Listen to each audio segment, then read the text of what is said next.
Hello, my name is Prime and welcome back to Prime News. And recently, SCS Software released the 1.58 open beta update for American Truck Simulator, bringing many new features to ATS, some of which are fantastic, and a couple others, or at least one in particular, that I'm quite sure will go down as a controversial addition or change to the game, but let's talk about them. I will have the link for the blog post down in the description below. That is where you can find the brand new screenshots that are within this video and the information I'll be summarizing. 1.58 is finally here in open beta and you can opt into it via your Steam client. And what I will class as the headline feature of the 1.58 update is the Route 66 Rework Project. Now this is something I'm extremely excited about because the historic Route 66, along with a stretch of the I-40, has been reworked specifically in northern Arizona and New Mexico, completely overhauling the general area of Route 66 from the ground up, including cities, road networks, landmarks, and so much more. Starting off in northern Arizona, the cities of Kingman, Flagstaff, Grand Canyon Village, Page, Kayenta, Camp Verde, and Show Low have been completely reworked from the ground up, and there is a brand new city to the ATS map in this region, that being Lake Havasu City. The city of Holbrook is being removed from the ATS map and replaced with the city of Winslow, which is located not too far away. And moving into New Mexico, the cities of Gallup, Albuquerque,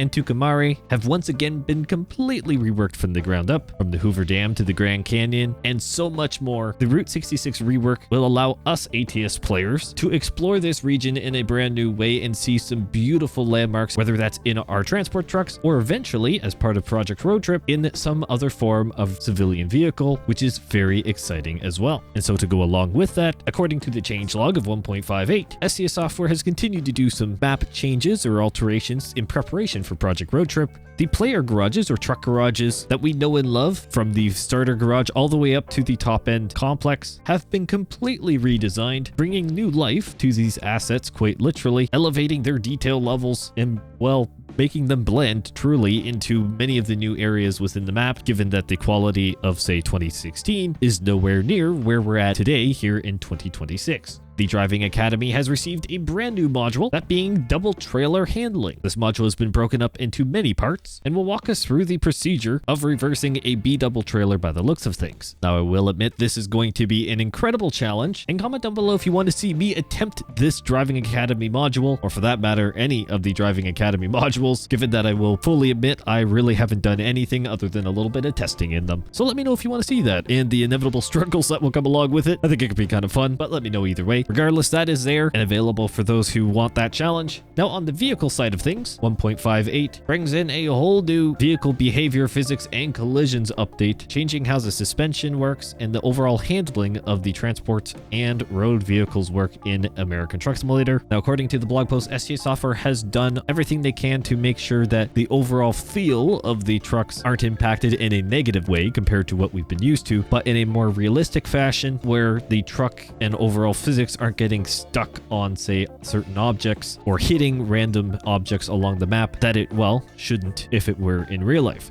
And now, on to what I will class as some of the more controversial ends of 1.58, because even more UI elements have been updated, some of which are little tweaks or improvements, and others are complete changes that will impact many of us. So let's start with the one that's most likely going to be the talking point here. The Route Advisor has been completely redesigned, essentially removing the Route Advisor as we knew it and bringing in a widget-based system that allows us to fully customize the screen, whether we have the GPS, different icons, even a tachometer and speedometer unit, and other indicator bars available on the screen. Now I must say this is really starting to look like console land in terms of how the UI looks, and for the games to release onto the consoles we kind of have to expect that. Some things over time are going to evolve, but off first impressions, and of course it's just in the screenshots, I'm maybe not a huge fan of the direction they've gone with some of the full granular control on certain elements. And looking through the comments on the blog post itself and some other social channels,